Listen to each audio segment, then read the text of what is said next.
parce que la transformation numérique implique aussi qu'il va falloir revisiter, revoir les compétences numériques des collaborateurs plutôt vers le haut, donc les upgrader.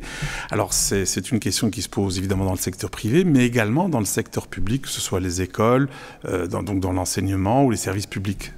Tout à fait. Comme beaucoup d'entreprises, on était très sensibles aux difficultés que le secteur public a rencontrées dès le début de la crise. Je pense par exemple à l'enseignement.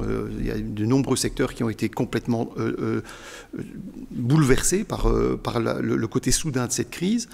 Et il était plutôt facile de se dire, on va par exemple aider une école avec en leur apportant de l'équipement, des PC, des tablettes, etc. Évidemment, ce n'est pas suffisant, c'est tout le process qu'il faut revisiter. Et donc, on a remarqué qu'il était absolument essentiel d'accompagner les acteurs dans l'enseignement des formations nécessaires. Donc on a mis en place une formation qui a été dispensée aux acteurs principaux pour qu'ils puissent en fait faire le meilleur usage possible des outils digitaux.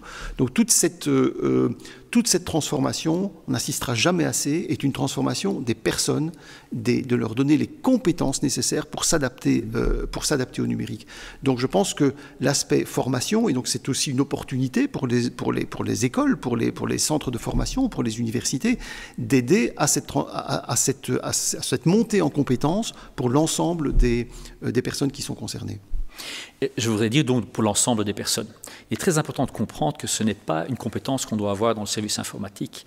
Tout le monde a appris à lire pour réussir les premières révolutions industrielles. Tout le monde doit apprendre à comprendre le digital pour fonctionner dans le monde de demain.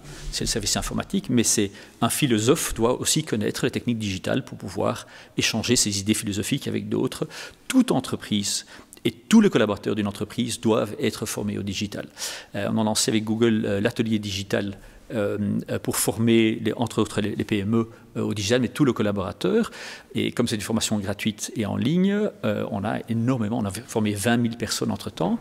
Mais au fait, il faut former 11 millions de Belges. Et il faut commencer très tôt, dès le plus jeune âge, puisqu'on vit dans un monde entouré de digitalisation. Il faut naturellement que les gens puissent être à l'aise, comprendre les risques et les avantages. Et donc il y a, à mon avis, un énorme retournement de situation à faire dans toutes les formations pour que la digitalisation soit base de toute formation.